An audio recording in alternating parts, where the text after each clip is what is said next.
Live from SABC studios in Auckland Park, Johannesburg. Welcome to this week's midweek episode of the Watchdog. My name is Vuyo Mvogo, and on the show tonight, a public sector strike now looks more inevitable. This after the government took the unusual step today of publicly detailing why it won't be able to afford workers' demands. The unions, though, are having none of it. We speak to both sides in the dispute.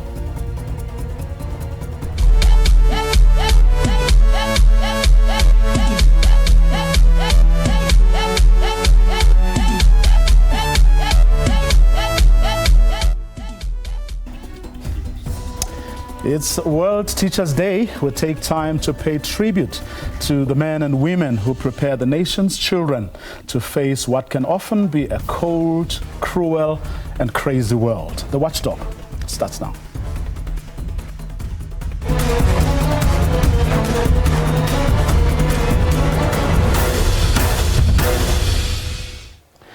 Adamant, they are not negotiating through the media. The government this afternoon released a detailed statement they say is all about informing employees and the public. Labour and Employment Minister Thulas Nxesi and his finance counterpart Enoch Godongwana say as the employer and the custodian of the national fiscus, they are fully engaged with the issue of rising costs of living, including in respect of public servants. Nevertheless, they say the government is primarily responsible for ensuring that the wage bill is sustainable in the context of maintaining a healthy national fiscus. This is imperative to ensure that there is sufficient resources, they say, for funding South Africa's development agenda, while avoiding sinking the country into a debt hole and unsustainable fiscal deficits. Higher than inflationary or unaffordable adjustments on the salaries of the current public servants would mean that there will be less money available to increase headcounts in critical frontline services. The state capacity in education, police, health and other areas has not been increasing in line with the growing population over the years, while on the other hand, they say there have been increases by an average of 2% above CPI, certainly between 2008, 2009 and 2019-2020. Mphathi Kgarulare is from the Department of Public Service and Administration, and he is the government's chief negotiator in the ongoing negotiations. Mr. Kgarulare, thank you very much for your time. Really appreciate it.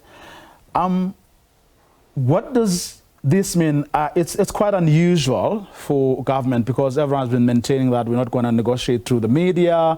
Let this, be all happen in the bargaining chamber. And this very long and detailed statement actually does what normally the government doesn't do.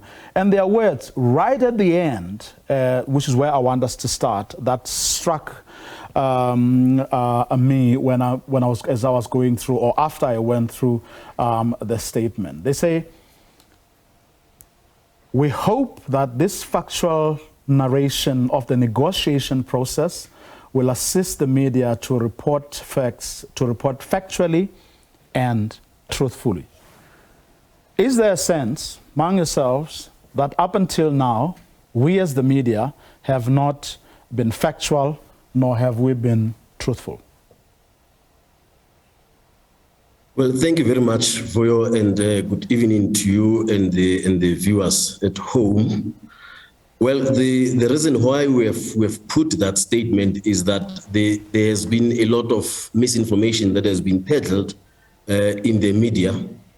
Either the media have been given the information that is not correct, or the media deliberately just putting out information without verifying it properly with government, and then finding itself in there. That's why we took this decision that we need to go and clarify the position of government, the true position of government and the offer that it has put on the table for the public servants. Well, let's look then, or maybe let's begin. Okay, maybe before we get there, are there specific things that you found to have been inaccurate or a misrepresentation of the actual state of affairs? Yes, Vuyo. You would have followed some of the trends in the media statements that have been coming out on the offer of government. We wanted to clarify that the offer of government, there's been much more emphasis that government is only offering 3%, and that is not true. That's why we wanted to come and clarify this position, that actually government is offering for this financial year, 2022-2023, is offering a total package of 7.5%. And that 7.5% is broken down in two, which is the first part, the first component thereof, it's a non-pensionable cash allowance, which is equivalent of about 4.5, on average 4.5%, derived from the 20.5 billion that is in the budget. So which will then translate into every employee between level 1 and 12 in the public service receiving an amount of 1,000 rand after tax. That is the first component. The second component would then be the 3%, which is on the baseline, which is pensionable, and this is where the emphasis has always been, where there has been deliberate ignoring the 4.5%, which is significant, and which is about 1,000 rand across the levels, level 1 to 12. So the whole total package comes to about 7.5. Is that the emphasis that we want to put out there to the public and to the public servants? And of course, the unions aren't unhappy with this.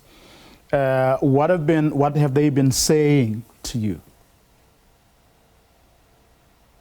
Well, the initial offer of government was that, look, in order to contain to reduce the risks to the fiscal framework, we wanted to continue paying the non-pensionable cash allowance, which of course emanated from the resolution of last year, one of 2021, which was then saying, if there's no agreement this year, the non-pensionable cash allowance shall continue to be paid. So we've honored that as a state. So the argument from Labour has been that that does not translate into an improvement in the pensions of the employees. Of course, which is true, but we have tried to illustrate through our presentation of the government outlook and the fiscal framework the difficulty the government finds itself in. But be that the case, we managed through negotiations, of course, to move from that particular position through good faith negotiations to find ourselves where we are at this stage, despite the difficult fiscal position the government finds itself in. Well, it's interesting in how when you talk about, the economic outlook as being the key, reason why you can't really meet, the workers' demand.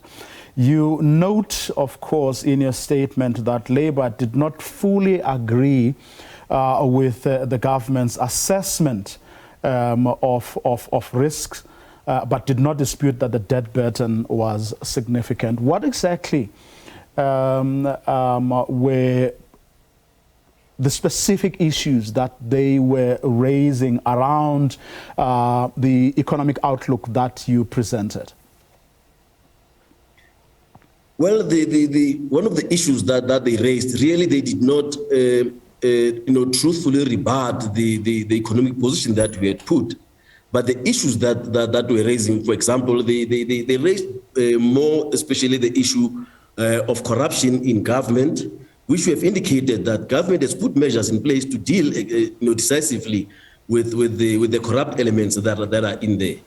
But the factual information that we had put in there, really without necessarily undermining what they had indicated, besides the issue of corruption, which they've raised, the issues of wasteful expenditure within the state. Those are some of the key elements which they were raising, that if the government can start to look into that direction and reduce the wastages as well as cap corruption, perhaps then it would be able to make some savings, which would then have to translate into the increases for the public servants. Of course, I mean, there's a context to these negotiations and to everything that you've been engaged with the unions, and that is that the government reneged on a 3-year wage deal, which of course affected relations quite seriously, which brought about the levels of mistrust that you are probably witnessing, or you've been witnessing throughout the course of these negotiations. Yes, of course, we cannot deny the fact that the levels of trust it's lowest, but we did engage with labor thoroughly through the process of public service summit, and did a number of acknowledgements and put processes in place, through the summit, which we had hoped, we were trying to bridge that gap and close that trust deficit.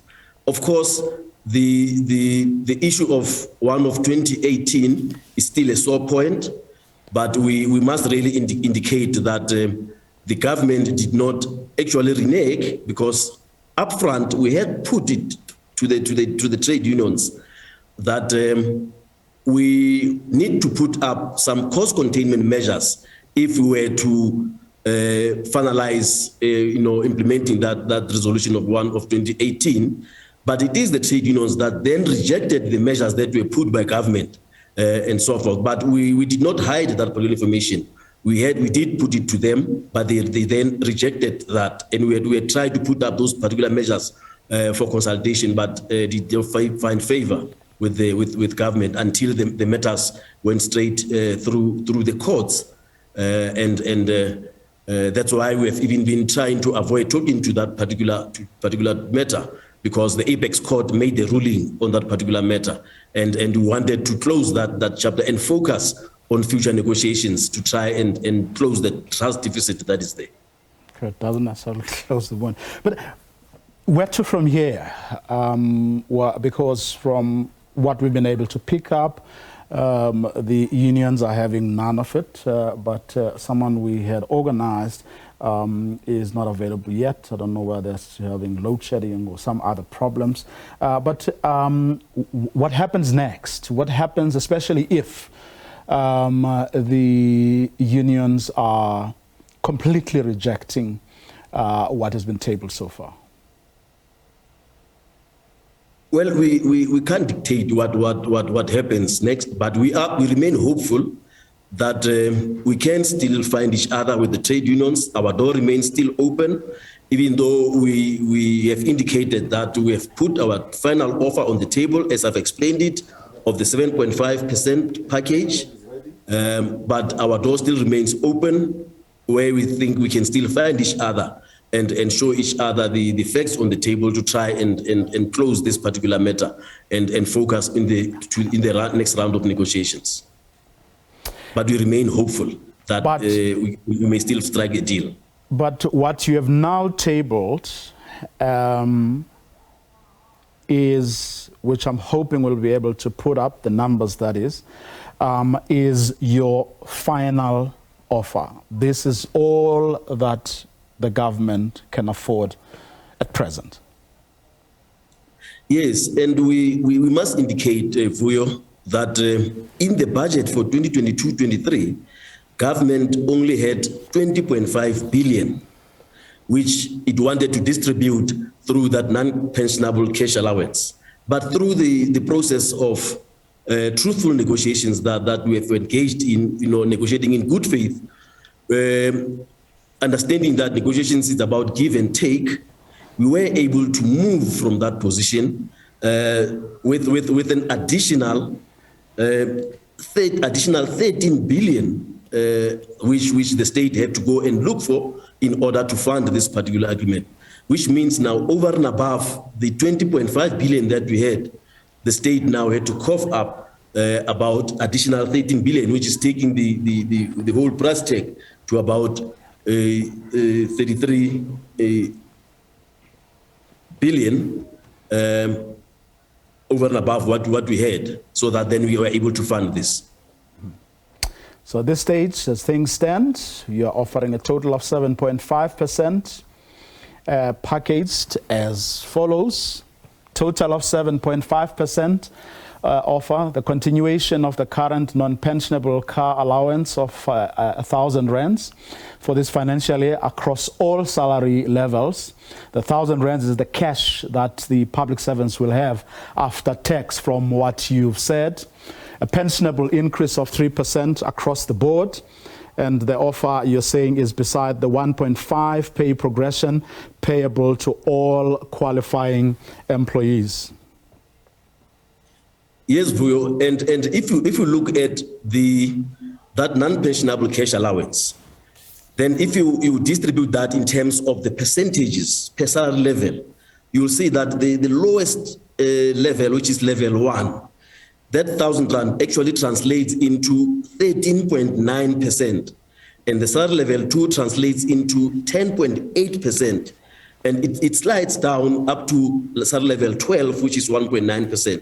So we have prioritized the employees in the lower categories, where you see the 13.9%, 10.8% for level 2, then 8.7% for level 3, 7.8%. So there's a translation of that 1,000 rand into the percentage. So on average is that 4.5% of the 20.5 billion. So if you, for example, the level 1, if you add that 13.9 plus the 3% pensionable, it translates into about 16.9%. So it's really a generous offer. That is why we wanted to clarify the real offer that we have put on the table and what it translates into and what it means in terms of the rands and cents and what it means in terms of the percentage distribution across all the levels. Mr. Kgalurale, let me thank you very much for your time this evening. We were scheduled to have one of the leaders of one of the country's biggest trade unions, and that is NEHAWU. Mr. Mike Shingange was supposed to join us to really put the workers' perspective, but as things stand, we have not been able to bring him on board. Our team has really been trying to get hold of him, but without a great deal of success. After the break, it's World Teachers' Day. We pay tribute to the nation's teachers.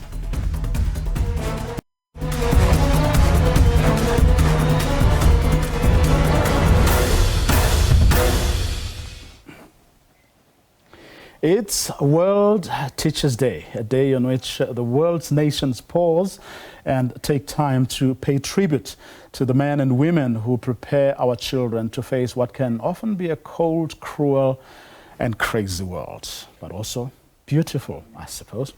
Please welcome the South African Democratic Teachers Union, SADTU. From the union, we have its Deputy Secretary, Nkosana Dolopi. Also joining us from the National Professional Teachers Organization of South Africa, NAPTOSA, is its Executive Director, Enoch Rapotapi, who will be joining us a little later, is the Chief Director responsible for professional development in the National Department of Basic Education. We also hope to be joined by Thabang Mokoena, who is the President of the student organization, the Congress of South African the Congress of South African Students, and that is COSAS. Basil, let me start with you, if I may. Happy Teachers' Day. On a day like this, what preoccupies your mind? Good evening, Vuyo, and thanks for having me, and good evening to the other guests as well. First of all, let me wish teachers generally a happy Teachers' Day, and I trust it's been a good one for them. But for Naptosa, it's a time of introspection, a time of reflection as well. In South Africa in particular, teachers have had a huge task, particularly in these months post-COVID.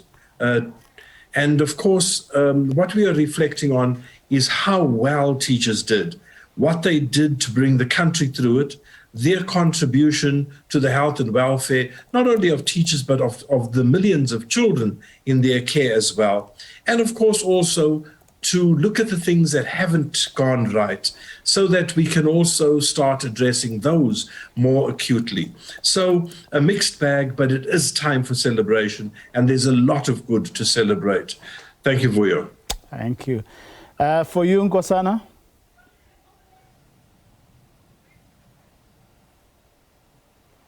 Good evening, and good evening to all your guests, Comrade Basil. So we would also want to join by congratulating and thanking teachers for the great work that they are doing, educating the nation on a daily basis. And we know they are doing this work because they love their country so much, they love our children so much, and they are educating them as part of a contribution towards economic development, making sure that we are attending to our serious challenges of unemployment, inequality, and poverty in our country. So we want to thank them for being the ones who are part of the mother of all professions. They are the ones who are producing on a daily basis engineers, lawyers, doctors, nurses. They are the ones who provide love to our children on a daily basis. They remain counselors, they remain parents for those who are orphans, and we want to thank them for that. And while we appreciate the difficulties that they are facing on a daily basis while they go to work to go and assist our country. Thank you, Nkosana. Thabang, I noticed that you guys had a briefing today. Not once did you wish our teachers, a happy International Teachers' Day.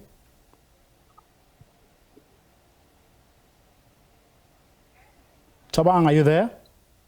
No, Musa, I will join with this one of my... Hello?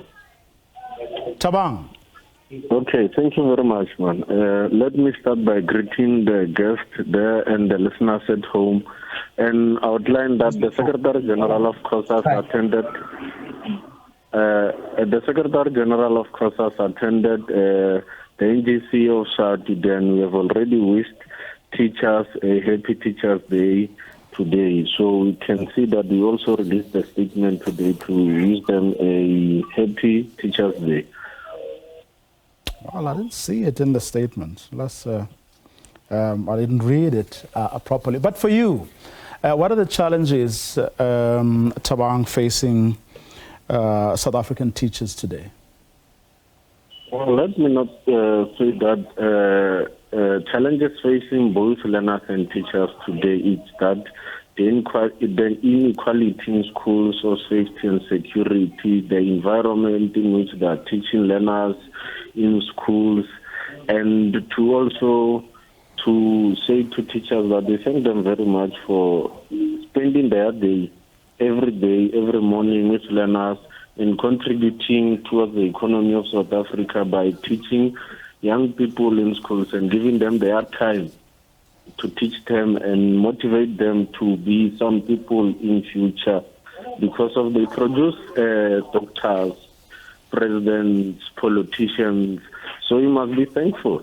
They play a vital role in the society or in South Africa at large. So we are very grateful to teachers who have invested their energy and time to say that they want to teach learners of South Africa to become better people in South Africa. Basil, do you think we thank you enough? Yeah. Probably not, Vuyo. Here's the reality. Many teachers do a selfless job. working under very, very difficult conditions. We mustn't pretend that our conditions in our country are ideal. They're certainly not.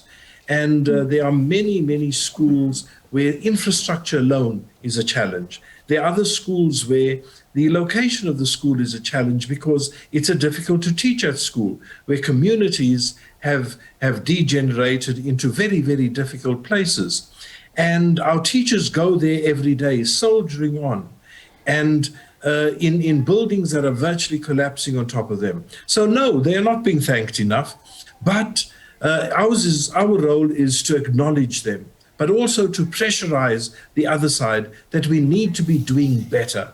We can't improve education and only have learners improve on their performance. It has to be an improvement of the entire system, and that includes the conditions under which our teachers teach, where they teach, the resources they have to cope with. Those are the things. We know that teachers are an important cog in transforming the entire country, in taking the country from where it was to where we want it to be. We can only fully achieve that with support, not only of government, but also of parents and communities. And they too need to know that these people need to be acknowledged, need to be thanked, because we certainly aren't doing enough of it. Nkosana, resources is one issue. With that, the broader infrastructural challenges. And from the conversation I was having earlier, you add to that the issue of remuneration, which is currently a big issue. The government coming out this afternoon to say, look, what we've put on the table is generous, not only generous, but really, in reality, all that the state can afford, given all the competing interests. Your thoughts? Look, just to add to what Comrade Basil would have already spoken about, around the issue of the basic variables that we should all afford as workers, even before we talk about being professionals. Teachers find it very, very difficult to make ends meet. The salaries that we are earning are very, very low. We can't even attend to basic variables like housing, providing shelter to your family. I mean, it's a demand that we have put up for a very, very long time in the public service, where we are saying we need to protect the dignity, the integrity of teachers as parents. And one way of trying to protect them as parents is to give them or provide them with salaries that will make them to afford buying houses for their children.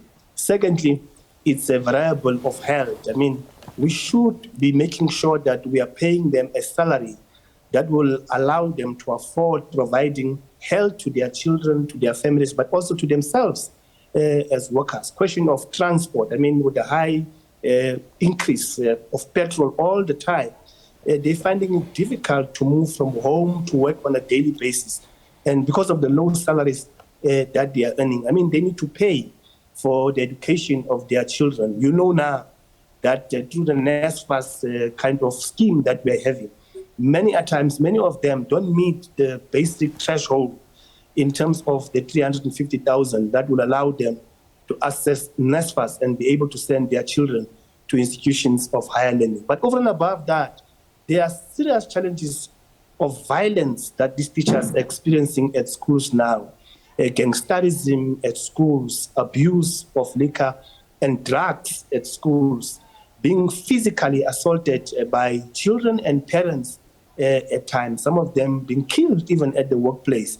So it's not only a question of conditions of service and salaries, but also their own safety has become under threat in the last hour. So we are having these people who love their jobs, who love their country, who love our children, but they're finding these difficulties on the daily basis. We're going to get into the violence and abuse in a second, but just to finish the thought on remuneration and so on. Basil, I mean, in the detailed statement that the ministers of Labour and Finance released this afternoon. They're saying, it's not for lack of trying, but as the employer and custodian of the national fiscus, the reality is that there isn't much to go around.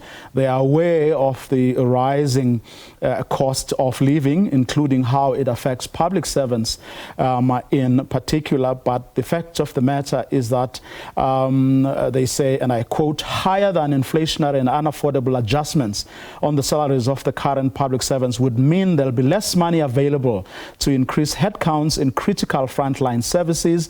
The state capacity in education, police and health has not been increasing in line with the growing population over the years, while wages, on the other hand, have increased by an average of 2% above CPI between 2008-9 and 2019-20. Basil? Let's agree, nobody can live on good intentions and nice words. You can't. And what my friend Dolopi has spout out so clearly is the reality. Today, teachers find themselves in the missing middle, where they can't afford housing.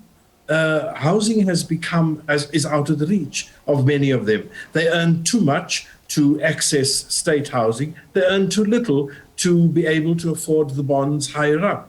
And now these are the realities, and I don't want to repeat what Dolopi so eloquently said already. But when we hear the statement, we agree. The shoe is pinching. We know. We've seen the economy. We see all the millions of youngsters, qualified youngsters, that are taking jobs far below what they've been trained for. So salary negotiations have been enormously difficult. And what is on the table is not a good offer. That is the reality. But we also know that there are other realities. And that is why NAPTOSA, for one, has said, our members have said, this is a terrible offer. But if we need to sign, to move on, to possibly look at the following year, then that is what we must do. But it's an acknowledgement of the state of the country, not the happiness of our people in accepting what is on the table. And there's a big difference between those two elements. Let's bring into the conversation Enoch Rabutapi, who I believe has been load shared, but it looks like we do have a line at the very least, and so we can carry on with the conversation. He's the Chief Director responsible for professional development in the National Department of Basic Education. Enoch, welcome. Thanks very much for your time. Teachers feel we're not thanking them enough, and they're still facing huge challenges. I mean, infrastructure, remuneration, as you have just heard, violence and abuse. From where you sit as the National Department? Firstly, let me take this opportunity to wish all the teachers in our country a happy World Teachers' Day. Secondly, we do acknowledge the challenges that teachers in our country are facing. We do agree that we have a cohort of teachers who are committed and dedicated. But at the same time, we also acknowledge the fact that our country is going through a number of challenges that are affecting the affordability of government to meet the demands of the teachers. But this is clearly in no way an indication that the government doesn't care about the plight of the teachers. It's not an indication that the government is not sympathetic to the plight of the teachers. The fact that under these difficult conditions, government still has made an effort to say, even in this small cake that we are sharing, then at least something still needs to be given to the teachers. We do acknowledge that what is being received, of course, does not meet the expectation and the demand. It's not necessarily commensurate with the complexity of the situation that teachers find themselves in. But we have demonstrated as government that we appreciate the work that teachers do.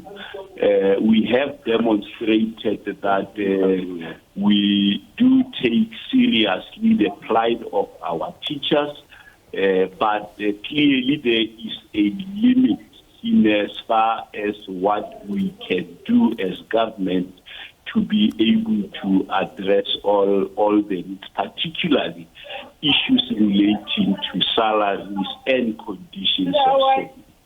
But we also acknowledge that the teaching profession is much, much more than just about salaries and conditions of service, whilst we do agree that those are very important. But there are other aspects of the teaching profession that we look at, and these are about really ensuring that the status and the image of the teaching profession is enhanced, that the conditions that teachers work in our school is improved. The challenges around infrastructure, the challenges around violence, and the challenges around the workload that teachers have. Those are some of the issues that we have to deal with as government. And all of these things have got a cost implication. So we also think that we need to appreciate and acknowledge the complexity of the situation that we are dealing with. And clearly, government cannot be accused of not doing anything about it, but the challenges that we are facing need to be acknowledged. Tabang, let's talk about violence and abuse in schools, which both, teachers and students are victims of. But I want to extend it further. In recent times, we've also seen videos of students actually abusing teachers. These don't look like the videos that some of the videos that have been circulating don't look like mundane, innocent, and harmless, jokes or poking fun at teachers. At times, they do look like real abuse of teachers. Don't know if you agree. No, thank you very much. I think I must salute that when I started speaking, I spoke about violence in schools and on so forth. And South African School Act alludes that there must be two qualified security guards at schools to mitigate this violence in schools. That is why I've been saying that the government must start implementing what is written in SASA so that we can mitigate this violence within schools, and to say that as COSAS, we are very angry at what is happening at schools, which is violence in schools, learners fighting teachers fighting learners. So we're pleading to the government to say that at least they must come aboard to also assist both teachers' unions and COSAS so that we can mitigate whatever is going on in schools, this violence, because we have recently seen there was a learner who came with a gun at school in Northwest. They were fighting among themselves, and we are saying that as COSAS, if ever there were qualified security guards in schools to fight against this thing, none of these things could have been happening. We have a program called One School, One Social Worker, One School, One Police Officer. So if ever those things are being implemented, I think we can mitigate this thing of having violence in schools. And those learners who are having issues at home and using them as schools to fight amongst themselves, we can mitigate this thing. If ever we fight as unions and COSAS, and also have a joint program with Department of Education and with police force, we can mitigate all of those things that are happening, because of those are our parents at schools who are teaching some of our siblings there. So we must be able to protect both learners and teachers to fight against this thing of violence at schools. That is why I've been saying that we must call this thing of having qualified security guards at schools, not these old people who are there at the gate because of they buy cold drink for them, they have favors for them.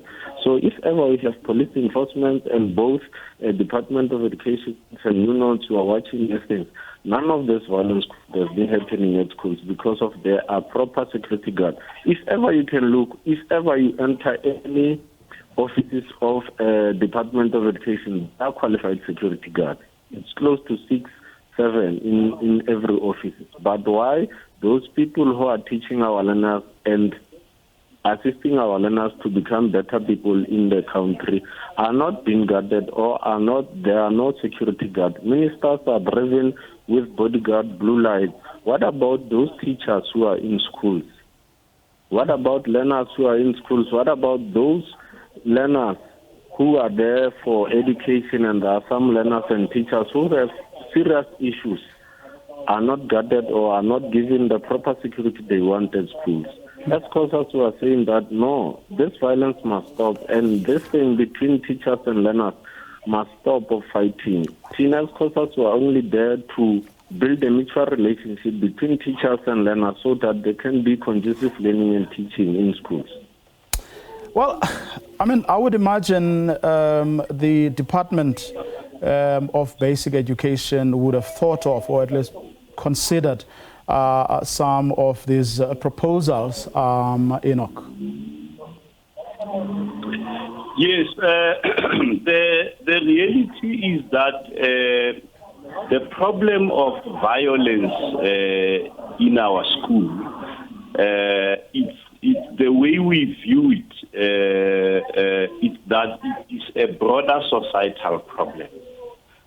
And unless we as a society hold hands with the department and address the issue of violence within our communities, because that's where the problem starts. The problem of violence does not start in our schools. In fact, it's a spillover into our schools. So our approach in terms of how we need to deal with this needs to have that understanding, because there's no amount of security guard that you can put in the school that will be able to address this problem. I mean, we've had police stations being attacked. That's where police are armed and guns are taken from them. It just shows the seriousness of the violence that we are experiencing in our communities. If you look at the sketch of gender-based violence that we are experiencing as a country, it's just an indication that the problem of violence is much bigger than schools. But I mean, I'm sure everyone who's part of this conversation won't necessarily disagree with you there, Enoch. But at the same time, I don't think we can throw our hands up in the air and say, well, there's nothing, absolutely nothing that we can do about it. I'm sure the presence of some security in schools will go some way in, mitigating at the very least. Yes, and definitely we are not throwing our hands in the air. What we are explaining here is that our approach as government is to address this problem in a multi-sectoral and multi-stakeholder approach. For an example, in terms of how we deal with the challenges that we are experiencing in schools, we are having collaborations with different government departments that have been resourced with capacity to deal with such challenges. I mean, we have members of SABC who do random searches in schools to search for learners with dangerous weapons and all of that. But the point we are making here is that when a learner comes into a school with a dangerous weapon, this learner emerges from a home. So without having collaboration with parents to say that we need to make sure that when a learner leaves a home to go to a school, the parent must ensure that the learner is properly dressed in the school uniform, that the learner doesn't carry anything that is not part of his or her learning, so that it is not only the problem of the teachers to make sure that these learners come to schools to come and learn. So associations and collaborations with communities and parents to make sure that they support government in that approach. Also on issues of psychosocial support, we collaborate with other departments as well as NGOs that work in the space to make sure that through this collaborative effort, then we can slowly change the attitude and the mindset, at least of these learners. But we can succeed in dealing with this in the schools. But in the evening, they go back to the same community that show violent tendencies and all of that. So it's a leaking bucket syndrome.